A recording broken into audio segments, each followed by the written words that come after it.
semaine. Donc, on ouvre en prière ce matin. Seigneur, on te remercie pour ta bonté. Tu es tellement bon avec nous. Merci pour ta miséricorde. Merci pour ta compassion. Merci parce que toi, Seigneur, tu es patient avec nous, Seigneur. On te demande ton aide. On te demande d'ouvrir nos cœurs à ta parole ce matin, qu'on puisse comprendre ce que ton Saint-Esprit veut dire à nos cœurs dans le nom de Jésus. Amen. Amen. J'ai bien aimé ce que Maryse, elle a dit pendant qu'on était dans la louange. Elle a dit « Demandez, vous recevrez ».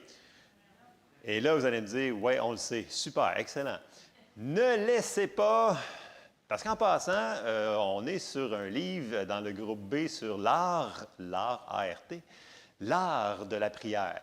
Et on s'en va là-dessus encore ce matin. Vous allez me dire, est-ce que tu connais d'autres choses que la prière? Oui, mais c'est le message pour ce matin. Et pour devenir bon dans n'importe quel art plastique, art whatever, ça prend de la pratique. Donc, pas juste le savoir dans la tête, mais le faire.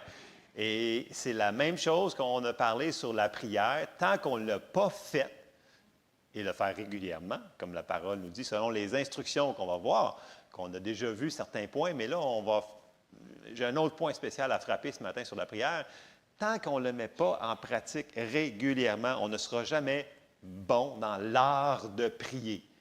Et c'est un peu là-dessus qu'on s'en va ce matin, sans remettre plein de fondations, parce qu'on en a vu beaucoup dans les derniers mois, dernière année, je vous dirais. L'importance de comprendre que Dieu a besoin de notre coopération pour faire arriver des choses sur la terre. OK? Il veut vraiment que son corps, le corps de Christ, OK, prie. OK? Il nous a dit de demander parce qu'il a besoin qu'on lui demande. On dit, posez pas de questions, comme disait Donald. Okay? Il y a des choses que, si c'est Dieu qui nous le demande de faire, il faut qu'on le fasse. Okay. On a vu plein de types de prières, type avec un SE. On en a vu au moins 9 dans nos cours. Et dans certains dimanches aussi, je l'ai frappé au moins une fois ou deux facilement d'ici l'année passée.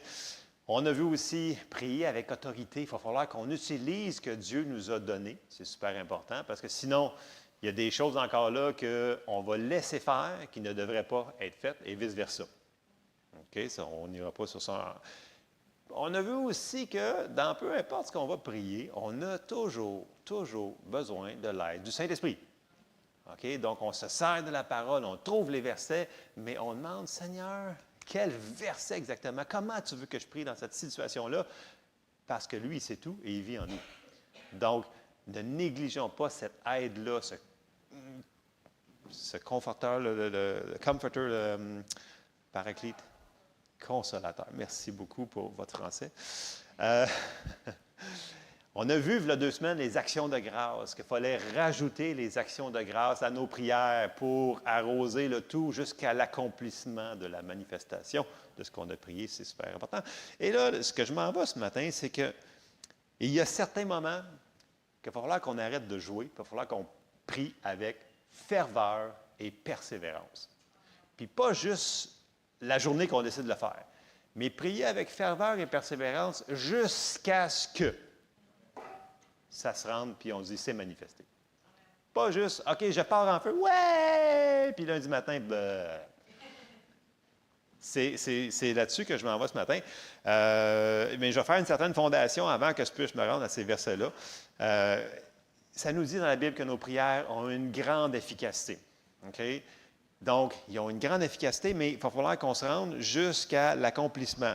Puis, pour arriver là, il va falloir qu'on prie l'art de la prière de la manière que c'est marqué dans la Bible. Donc, on va aller voir certains passages de base, mais comme je vous dis, à chaque fois qu'on le réentend, pourquoi que le Seigneur est si redondant? Puis pourquoi que, fouillez-moi, pourquoi que les gens, pourquoi que dans le groupe B, on retourne encore sur 2 autres livres sur la prière encore. Donc, on a déjà le volume 1 qui est rentré dans la bibliothèque. Ceux qui n'ont pas acheté leur livre groupe B, allez l'acheter, s'il vous plaît. Le deuxième, il est dans mon bureau à la maison, il y est rentré. Donc, je vais le mettre à la bibliothèque bientôt. Donc, ça va être les 2 prochains livres pour les mercredis groupe B. Mais peu importe que vous soyez dans le mercredi groupe B ou non, c'est là-dessus que le Seigneur met une emphase. Donc, il faudrait porter attention et ne pas dire, écoute, moi, je connais ça, là. Je pense qu'on ne sera jamais assez connaissant, peu importe, efficace dans la prière, on peut peut-être en apprendre plus. Donc, soyons ouverts à ce que des versets qu'on a déjà vus, mais que Dieu va nous instruire ce matin. Bon, on commence dans Matthieu au verset 6. Puis là, il enseigne comment prier Jésus. Puis là, on arrive au verset 5 du chapitre 6. Ça dit, « Lorsque vous priez, ne soyez pas comme les hypocrites qui aiment à prier debout dans les synagogues et au coin des rues pour être vus des hommes. Je vous le dis en vérité, ils reçoivent leur récompense. » Donc, prier pour prier, ça ne sert à rien. Dans le sens qu'il faut le faire avec un but, un motif. Il faut avoir quelque chose de spécifique. Donc, c'est la première chose, prier avec un but. C'est une histoire de cœur. Dieu regarde au cœur. Verset 6. « Quand tu pries, entre dans ta chambre, ferme ta porte et prie ton Père qui est là, dans le lieu secret. Et ton Père qui voit dans le secret te le rendra. » Première chose, c'est qu'on voit ici qu'il y a une certaine intimité. OK?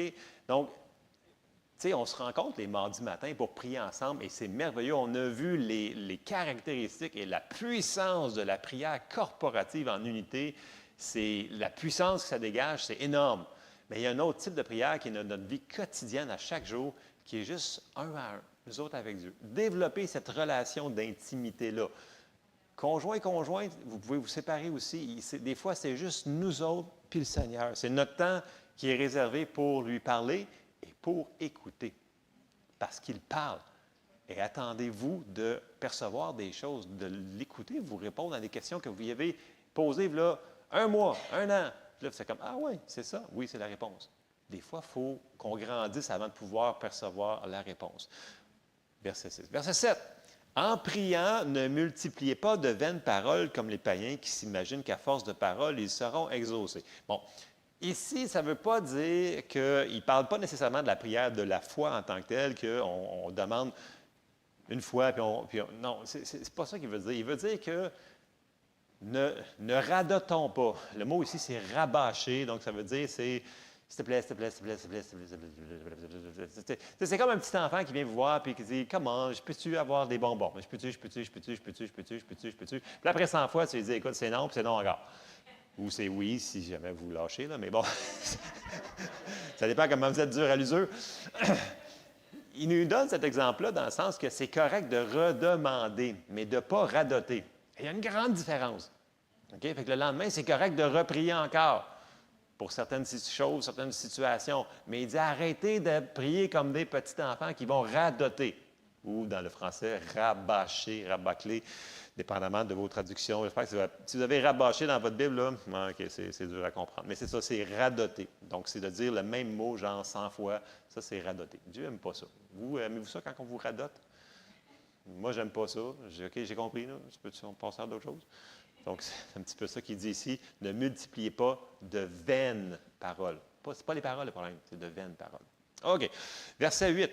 Ne leur ressemblez pas, car votre Père céleste sait de quoi vous avez besoin avant que vous le lui demandiez. Bon. Là, on comprend ce point-là. Et la plupart des questions me disent, ouais, mais si il sait qu'est-ce qu'on a de besoin, pourquoi qu'on lui demanderait?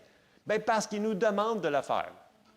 Et je sais que ça dépasse notre entendement, mais s'il dit de le faire, bien, faisons-le. C'est pas compliqué. Right? Est-ce qu'on a besoin de tout comprendre pour agir? Non. Donc, il le sait. Un passage, ça va être redondant ce matin. Matthieu 7, 8. « Car quiconque demande, reçoit. Celui qui cherche, trouve. Et l'on ouvre à celui qui frappe. » Donc, je sais que vous le savez qu'il sait. Et qui veut l'exaucer, mais il vous demande de lui demander quand même. Amen. Amen. On s'en va dans Matthieu 6 et au verset 9. « Voici donc comment vous devez prier. » Bon, il y a deux passages majeurs et dans Matthieu et dans Luc. Les disciples lui demandent, « Seigneur, montre-nous comment prier, comme Jean demandait. » Et là, il va montrer comment prier, grosso modo. On va juste aller voir deux exemples. On commence Matthieu, chapitre 6, verset 9. « Voici donc comment vous devez prier. Notre Père qui es aux cieux, que ton nom soit sanctifié, que ton règne vienne. » En passant, ça, ce n'est pas une prière juste pour les catholiques, quelque chose comme ça. C'est dans notre Bible. C'est dans notre Bible? OK? Donc, c'est bon. C'est la parole de Dieu. OK? Que ton règne vienne, que ta volonté soit faite sur la terre comme au ciel. Ça, on en a souvent parlé. Pourquoi qu'il nous demande que sa volonté soit faite sur la terre comme au ciel si elle l'était automatiquement? Donc, d'où le besoin qu'il a de son Église de prier ça, cette volonté-là. Parce qu'au ciel, il n'y a personne qui est malade. Il n'y a personne qui a la tête confuse, qui est dans la dépression, l'oppression. Il n'y a personne de pauvre. Il n'y a personne qui n'a rien là-dedans. Et il veut qu'on prie exactement que ce qu'il y a au ciel, ça arrive ici sur la terre. Et on a beaucoup de choses qu'on pourrait prier là-dedans, juste dans notre sphère d'autorité à nous autres, dans notre vie, dans la vie de notre famille, dans la vie de ceux qui nous entourent, que sa volonté qui est au ciel, qui est parfaite, rien qui tue, rien qui détruit, soit la même affaire qu'ici. On a déjà une bonne liste de lectures là, de prières juste à ce qu'il vient de nous dire au verset 10. Donc, ne prenons pas ces passages-là parce que, comme je répète, il y a besoin. Mais des fois, il va falloir le faire avec une certaine ferveur et une persévérance jusqu'à l'accomplissement. Amen? OK. Il continue, verset 11, il dit « Donne-nous aujourd'hui notre pain quotidien. » Donc, ça veut dire, s'il dit « aujourd'hui », bien, ça veut dire que demain, on va être aussi aujourd'hui. Vous me suivez? Grande révélation. Ça veut dire qu'il veut qu'on prie à chaque jour. Donc, ce n'est pas optionnel. Il semblerait que c'est comme ça la vie d'un croyant, d'un disciple de Jésus. Ça veut dire que notre vie de prière, c'est à chaque jour. À chaque jour, communion avec notre Dieu et Père. À chaque jour. Il va falloir qu'on développe ça. Il y a des temps que notre horaire peut arriver plus serré. Je comprends tout ça. Mais, en règle générale, nous devons développer cette relation-là de prière tout au long de la journée. Pas juste des temps spécifiques, mais d'être sensible tout le temps. Peu importe ce que l'on fait dans la vie, au travail, à la maison, développer ça. Donc, ça, c'est verset 11. Verset 12. Pardonne-nous nos offenses comme nous aussi nous pardonnons à ceux qui nous ont offensés. On a souvent parlé, quand Jésus il enseigne sur la prière, prière, comme ici, généralisée, prière de la foi, prière de peu importe. Après, qu'est-ce qu'il y a? Souvent, il a dit, si vous avez quelque chose contre quelqu'un, pardonnez. Donc, notre marche d'amour va directement influencer nos prières. On sait que la foi fonctionne par l'amour. OK? Donc, pas mal tout fonctionne par l'amour. Donc, puis, dans un autre endroit, il dit, si tu vas prier devant Dieu, puis tu représentes ton offrande, et tu as quelque chose contre ton frère, va et réconcilie-toi avant. Tellement que, pour pas qu'il y ait d'interférence dans la prière, il faut qu'on vive dans la marche d'amour. Donc, pardonner comme pardonne-nous nos offenses comme nous aussi nous pardonnons à ceux qui nous ont offensés. L'amour de Dieu a été répandu dans notre cœur quand on est né de nouveau. Elle est là, l'amour.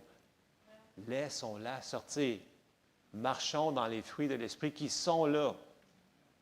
Et on va voir des résultats plus grands dans la prière. C'est prier selon les règles de l'art. Amen. Verset 13. Ne nous induis pas en tentation. Certaines traductions, j'aime mieux en français, elle dit « Garde-nous de céder à la tentation, mais délivre-nous du malin, car c'est à toi qu'appartiennent, dans tous les siècles, le règne, la puissance et la gloire. Amen. » Et là, il va continuer encore. Il va dire, verset 14, il est dans le même, on continue. « Si vous pardonnez aux hommes leurs offenses, votre Père céleste vous pardonnera aussi. Mais si vous ne pardonnez pas aux hommes, votre Père ne vous pardonnera pas non plus vos offenses. » Il en rajoute dans le même passage. Là. Fait que c'est comme assez redondant, on le voit partout au travers. Donc, ne soyons pas aussi... puis des fois, là, c'est des choses qui sont tellement... Comment je dis gentiment. OK. C'est tellement dans notre face qu'on ne le voit plus. OK? Il y a des personnes qui sont proches de nous autres, là, puis qu'on se dit « Oh oui, je leur ai pardonné, mais finalement, tu as encore une rancune. » Puis ils sont tellement proches de nous autres qu'on oublie que c'est eux autres qu'il faut qu'on... Je ne vous dis pas qu'ils ont fait des choses qui sont correctes, mais nous autres, on doit marcher dans le pardon. Il faut qu'on prie pour eux autres, puis il faut qu'on leur pardonne. Si ce n'est pas votre cas, tant mieux. Mais ça arrive des fois que c'est des personnes qui sont plus proches de nous autres, puis des fois, on pense, OK, c'était la personne telle affaire qui était méchante avec moi. Et des fois, c'est quelqu'un qui est très proche de nous autres, puis on le prend pour acquis que, est-ce qu'on leur a vraiment pardonné? Matière à réflexion, je vous lance comme ça ce matin. Bon, OK. On s'en va dans Luc. Et là, les disciples encore vont voir Jésus et disent, Seigneur, montre-nous comment prier. Et là, il va leur dire encore, demandez, vous recevrez. C'est les mêmes choses qu'on a vues dans Matthieu. Mais là, on arrive au verset 5. Donc, Luc 11 et au verset 5. Il leur dit encore, si l'un de vous a un ami et qu'il aille le trouver au milieu de la nuit pour lui dire, Ami, prête-moi 3 pains, car un de mes amis est arrivé de voyage chez moi et je n'ai rien à lui offrir. Et si de l'intérieur de sa maison, cet ami lui répond, ne m'importune pas, la porte est déjà fermée, mes enfants et moi sommes au lit, je ne puis me lever pour te donner des pains. Donc, je suis fatigué, dérange-moi pas, je suis fatigué, va-t'en. C'est ce qu'il répond grosso modo. Regardez bien verset 8, il dit, « Je vous le dis, même s'il ne se levait pas pour le lui donner parce que c'est son ami, il se lèverait à cause de son importunité ou parce qu'il le dérange, parce qu'il est fatigant. Et lui donnerait tout ce dont il a besoin. Parce qu'il l'a réveillé de toute façon, puis il dit aussi bien, régler ça tout de suite, il va arrêter de m'achaler, je vais pouvoir dormir. » C'est grosso modo ce qu'il nous dit. Et là, il va répéter encore, c'est redondant. Et moi, je vous dis, demandez et l'on vous donnera. Je pense que ça va. Cherchez et vous trouverez, frappez et l'on vous ouvrira. Car quiconque demande reçoit, celui qui cherche trouve et l'on ouvre à celui qui frappe. Bon, dans le naturel, si quelqu'un venait vous déranger la nuit, bien, ça dit qu'on l'aiderait. Mais pensez-vous, là, Dieu, il ne dort pas, il n'est jamais fatigué. On le dérange jamais. Jamais, jamais, jamais. Donc, c'est un encouragement à être courageux, à être hardiesse, y aller prier avec ferveur, peu importe c'est quoi le besoin, la situation. C'est ça qui commence à parler aussi au chapitre 11, parce que là, il va en rajouter et on arrive dans Luc 11 au verset 11. Puis là, il va rajouter, quel est parmi vous, parce qu'il va parler du caractère, parce que Dieu, c'est un Dieu d'amour. On le sait, pas juste il a de l'amour, il est amour. C'est ce que la parole nous dit. Et là, il nous dit dans Luc 11, 11, quel est parmi vous le père qui donnera une pierre à son fils s'il lui demande du pain? Ou s'il demande un poisson, lui donnera-t-il un serpent au lieu d'un poisson? Ou s'il demande un œuf, lui donnera-t-il un scorpion? Si donc, méchant comme vous l'êtes, okay, vous savez donner de bonnes choses à vos enfants, à combien plus forte raison le Père céleste donnera-t-il le Saint-Esprit à ceux qui le lui demandent? Quelle assurance qui nous dit là de demander. Là, il nous dit le Saint-Esprit, mais dans un autre passage, ça dit et aussi toute bonne chose. Okay, si on met tous les évangiles ensemble, là, il dit demandez, puis vous allez recevoir toute bonne chose, dont le Saint-Esprit fait partie de ça. C'est comme encourageant parce qu'il nous dit regardez comment vous autres, vous le feriez à votre enfant. Mais encore plus, il dit votre Père, il va le faire. Et là, si on continue encore dans Luc, on avance un petit peu plus loin, Jésus va nous montrer quelque chose. La parabole qu'on va aller voir est quand même assez... on rentre vraiment plus dans l'emphase que je veux mettre ce matin sur vraiment prier avec ferveur, avec hardiesse, avec persévérance jusqu'à l'accomplissement. Et on s'en va dans Luc 18 et au verset 1. Jésus leur adressa une parabole pour montrer qu'il faut toujours prier et ne point se relâcher. Wow! Il dit, et voilà la parabole, il y avait dans une ville un juge qui ne craignait point Dieu et qui n'avait d'égard pour personne. Il y avait aussi dans cette ville une veuve qui venait lui dire, « Fais-moi justice de ma partie adverse. » Pendant longtemps, il le refusa, mais ensuite il dit en lui-même, « Quoique je ne craigne point Dieu et que je n'ai d'égard pour personne, néanmoins, parce que cette veuve m'importune ou me dérange, dépendamment de votre traduction, je lui ferai justice afin qu'elle ne vienne pas sans cesse me rompre la tête. Je suis tanné. Fait que je vais lui donner ce qu'elle a de besoin. Le Seigneur ajouta, « Entendez ce que dit le juge inique. Et Dieu ne ferait-il pas justice à ses élus qui crient à lui jour et nuit, et tardera-t-il à leur égard? Je vous le dis, il leur fera promptement justice. Mais quand le Fils de l'homme viendra, trouvera-t-il la foi sur la terre? Quel encouragement à prier jusqu'à l'accomplissement. La veuve, elle venait lui casser la tête, lui casser la tête, lui casser la tête. Le juge, ce n'était pas un bon juge. Il a dit non, non, non. Mais il nous donne ça comme exemple, dans le sens que finalement, il a dit, écoute, je ne crois pas en Dieu, je ne crois pas en ci, je ne crois pas en ça, mais je suis tanné qu'elle vienne me fatiguer. Alors, je vais lui donner.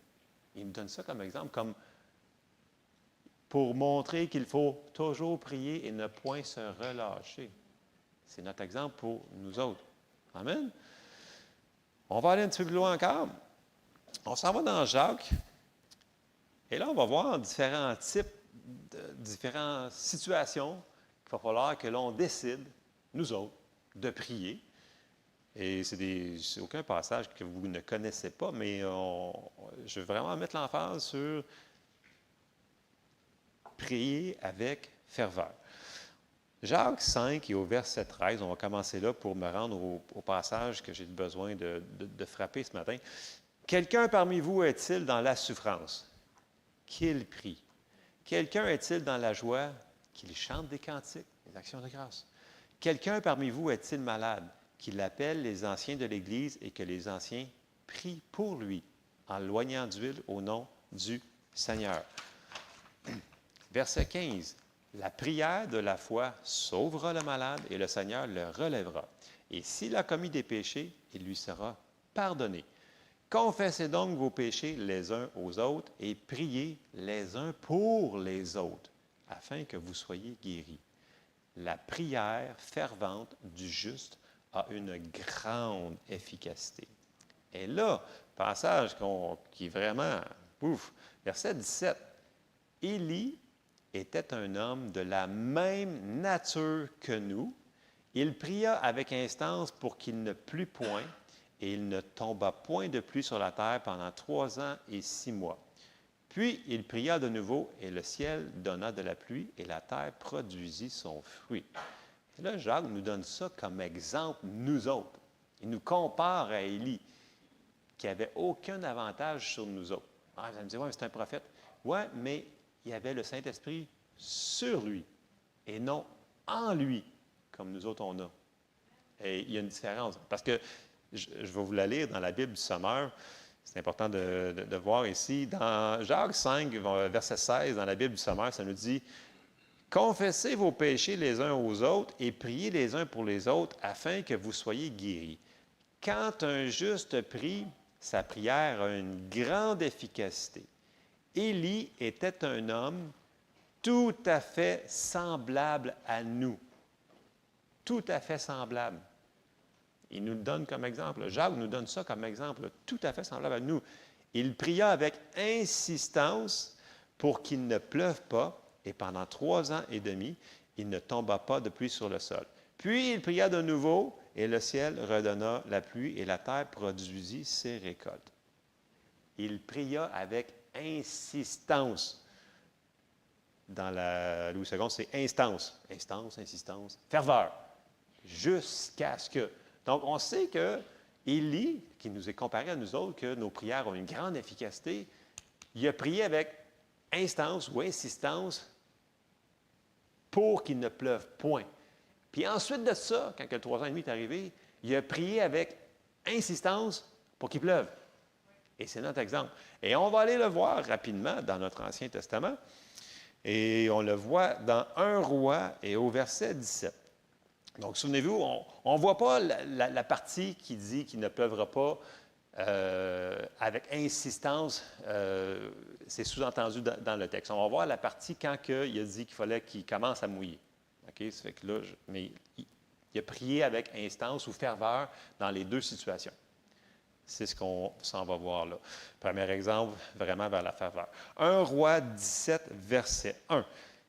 Élie, le Tishbite, l'un des habitants de Galaad, dit à Akab, ce qui était le roi pas trop gentil de ces années-là, « L'Éternel est vivant, le Dieu d'Israël, dont je suis le serviteur.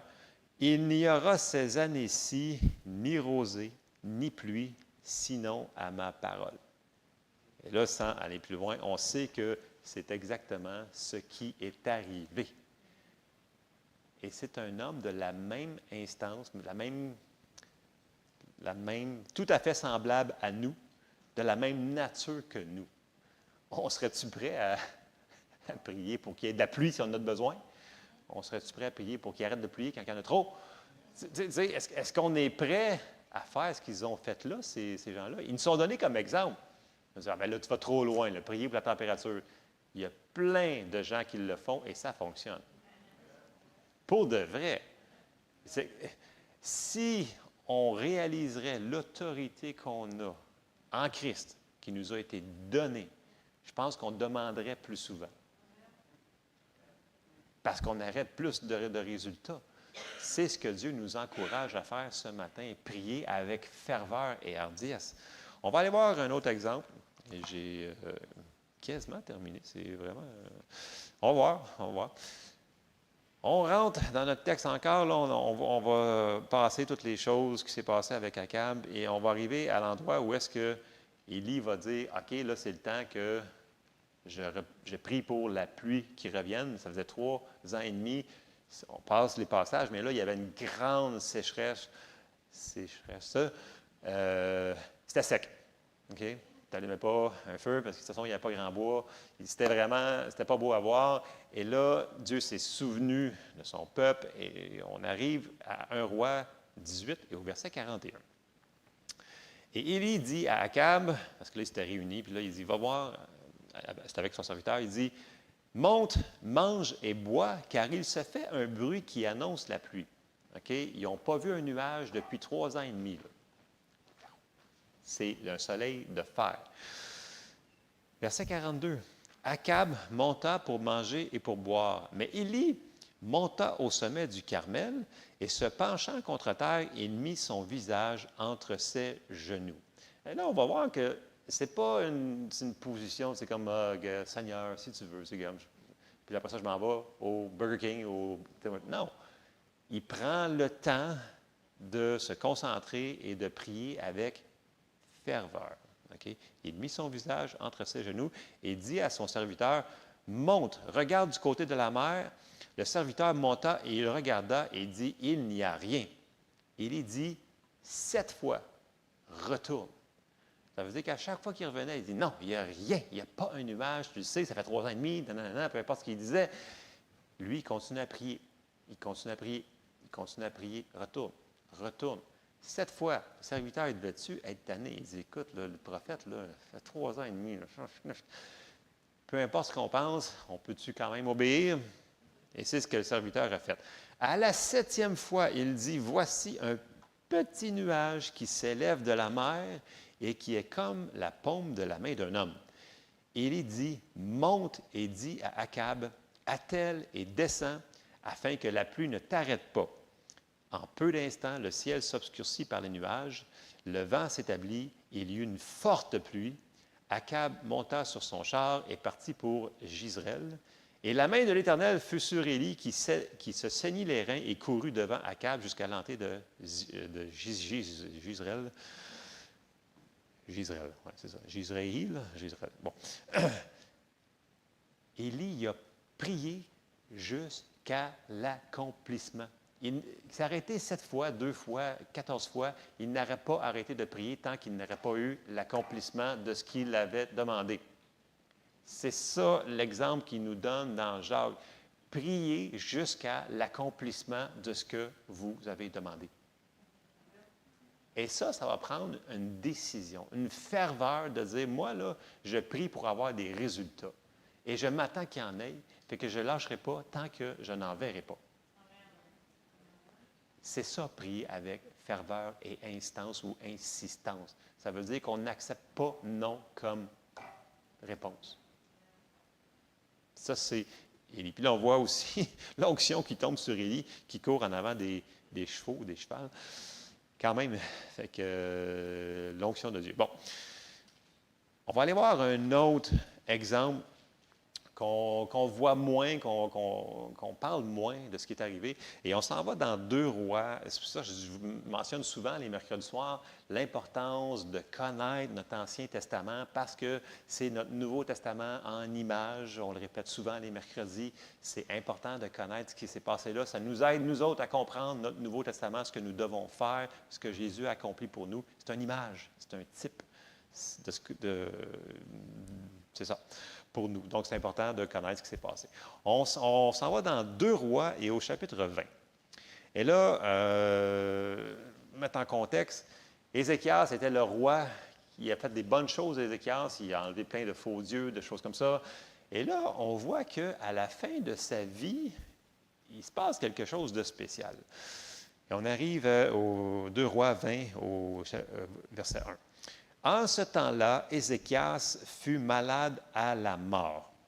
Le prophète Ésaïe, fils d'Amoth, vint auprès de lui et lui dit, « Ainsi parle l'Éternel, donne tes ordres à ta maison, car tu vas mourir et tu ne vivras plus. » Fini.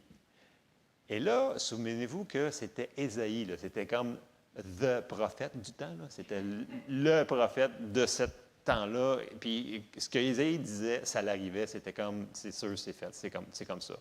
Et là, lui, il reçoit cette sentence, grosso modo, de mort-là, que c'est ce qui va arriver. Mais regardez bien ce que Ézéchias, parce que ça nous dit qu'Ézéchias, c'était un bon roi dans l'Ancien Testament. Il a fait des bonnes choses. Et on va voir qu'il y avait une attitude différente de certaines personnes. Verset 2. Ézéchias tourna son visage contre le mur et fit cette prière à l'Éternel. Verset 3.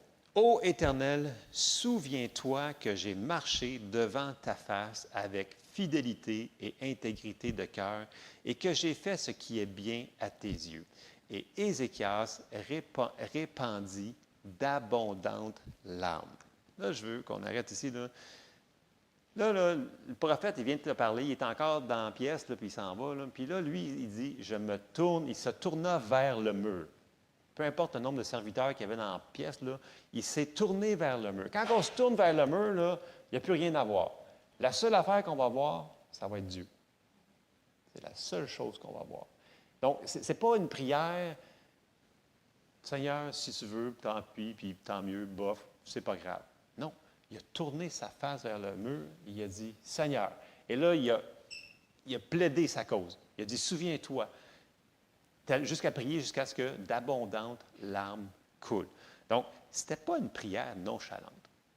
Et l'autre chose, c'est qu'il n'a pas crié après Ésaïe, Ésaïe, est-ce que tu pourrais intercéder pour... Non, c'est lui qui a prié.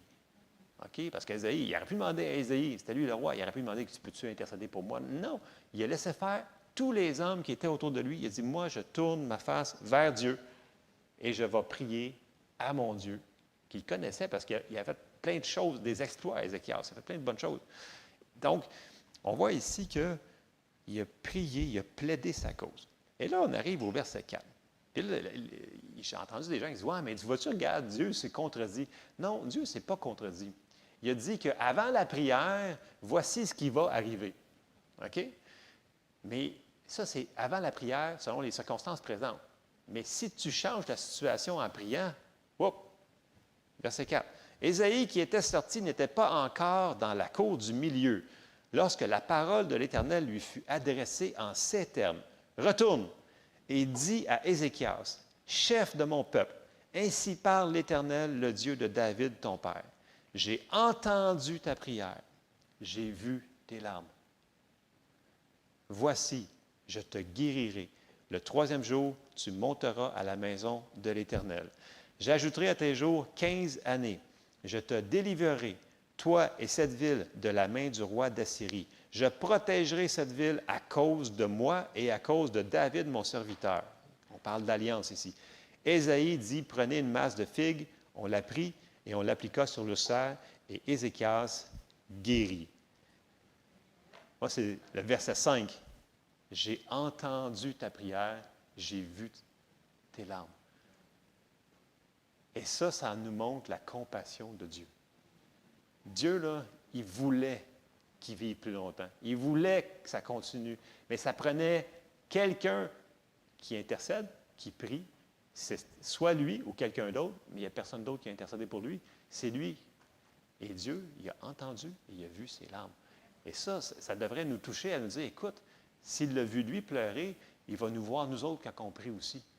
Quand on intercède avec ferveur pour nommer la situation que vous faites face présentement, là, que vous, même si ce n'est pas des... Il y en a que c'est des situations plus graves, moins graves, mais quand on arrive dans une situation qu'on dit, OK, là, c'est juste moi puis Dieu, là, puis là, je vais prier avec instance jusqu'à ce que je reçoive. Puis on ne le fait pas juste, c'est pas grave si ça arrive ou si ça n'arrive pas, puis on le fait avec ferveur, avec instance. Dieu voit. Et quand on le fait comme ça, les résultats sont probants. Parce que c'est comme ça qu'il nous demande de prier. Donc, pas des prières qui sont... C'est correct d'avoir des prières qui sont différentes. On a vu plein de types de prières, de prières, mais le point que je voulais apporter ce matin, que j'avais à cœur, c'était vraiment, quand on prie, il y a des moments pour être juste nous autres et Dieu. Donc, dans ton lieu secret, où est-ce que vous allez pour prier? Puis qu'on doit prier avec une sincérité de cœur, un hardiesse, que c'est juste nous autres et Dieu, et qu'on sait qu'il nous entend, il sait ce qu'on vit et qu'il veut nous aider. Mais il veut qu'on lui demande. Et quand on lui demande, bien, il nous donne. Quand on cherche, on trouve.